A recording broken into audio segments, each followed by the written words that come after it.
now we will talk about something that is genes. Okay. Every chromosome stores thousands of genetic commands. So every chromosome has something called as genes which command over your body on what type of characteristics you will have, which are known as genes, with the basic units of hereditary transmission. So they are basic things through which hereditary is transmitted, or through which the characteristics of parents are transmitted to you. Genes are known as the transmission of physical and psychological characteristics. So your physical characteristics, your psychological characteristics are passed on through something called as genes. Genes play an important role in development of nervous system. So your nervous system which is there, your nerves which are there in your body are developed because of genes. A full set of genes inherited from parents is called as genotype. Okay, so all the full set of genes which you get from your parents is called as genotype. The set characteristics the organism actually develops by which individuals are recognized. Its observable features like body build, eye color, other behavioral traits, etc. is called phenotypes. So what they are trying to say is that you get a full set of genes from your parents, okay, and there are certain characteristics through which you can, there are certain features which are very evident are like your parents, okay, like color of your eye, type of your hair, structure of your hair, the way you look. All these things are something which you get from your parents. Sometimes you look like your mother, sometimes you look like your father, some people look like like their aunties. So that is because of the phenotype genes which you get from your parents to you, and which are very active. Okay. The field of study that focuses on identifying the genetics basis of behavioral traits such as intelligence, mental disorder, etc. are called behavioral genetics.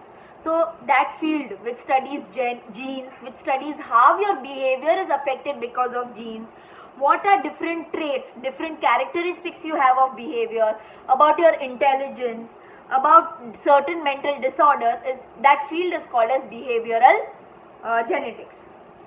It is observed that despite similar heritage, children are different in their behavior from parents. There could be some reasons of difference. So they are saying that though certain characteristics you get from your parents, you show certain behavior which is similar to your parents, but there are a lot of behavior which you have in you is totally different.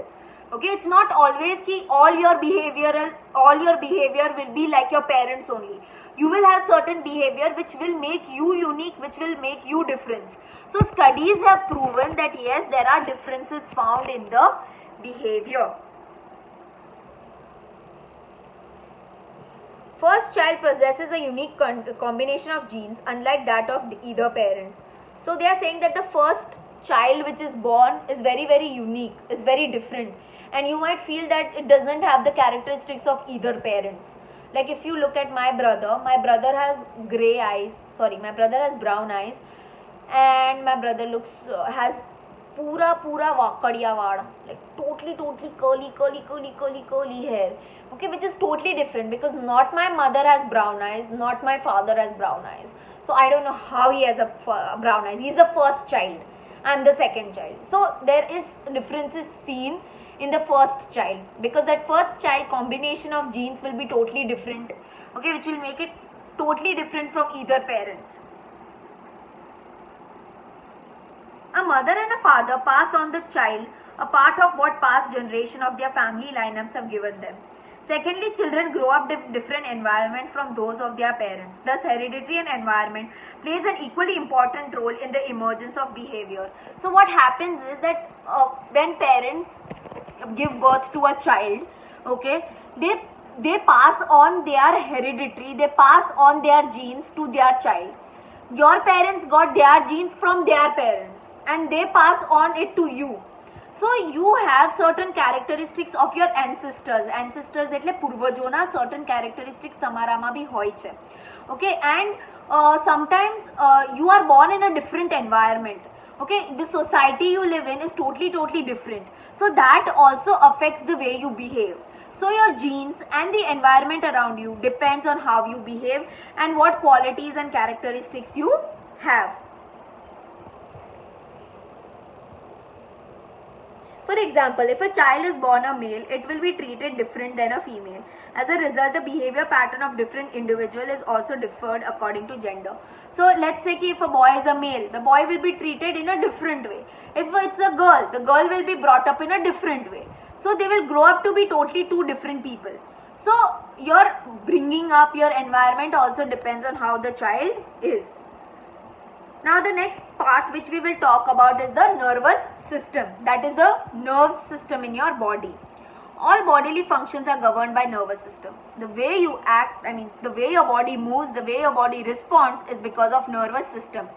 Among all the earthly centers, the human beings are at the top position in evolutionary ladder because of the highly developed and complex nervous system.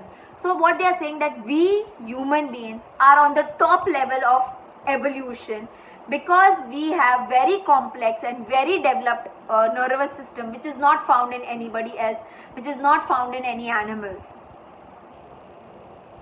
Let us now look at the structure and the functions of the nervous system. Though the nervous system functions as a whole, to ease the study, we can theoretically divide it according to two types of function. So technically, nervous system is one only, but it's divided into two forms. The first one we will talk about is the central nervous system. Central nervous system is at the center of all neural activity. All your nerve activity in a center is the central nervous system.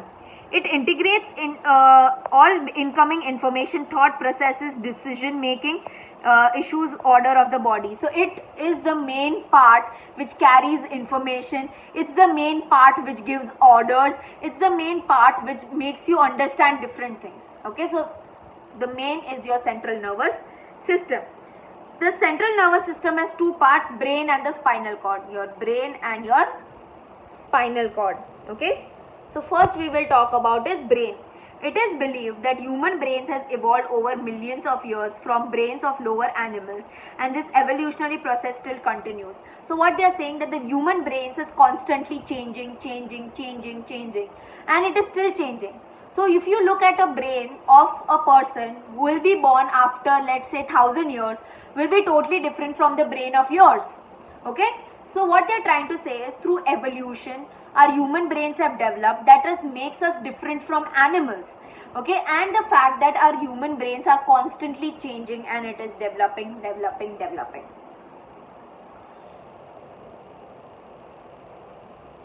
The comparison between the brain of a human being and other species. The human brain is much developed in size compared to any other living beings. The adult brain weighs about 1.36 kg and contains about 100 million neurons. So what they are saying that adult brain is heavier than an animal brain.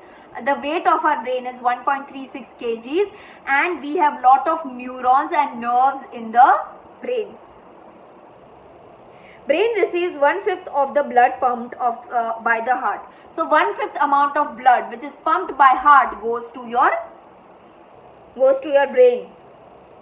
The brain cells are seriously damaged if deprived of oxygen for 3 to 4 minutes. So if you stop breathing for 3 to 4 minutes, the brain cells, they get damaged very, very badly.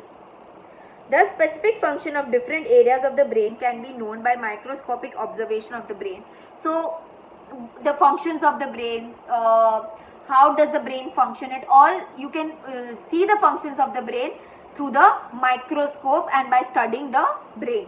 So I will stop here.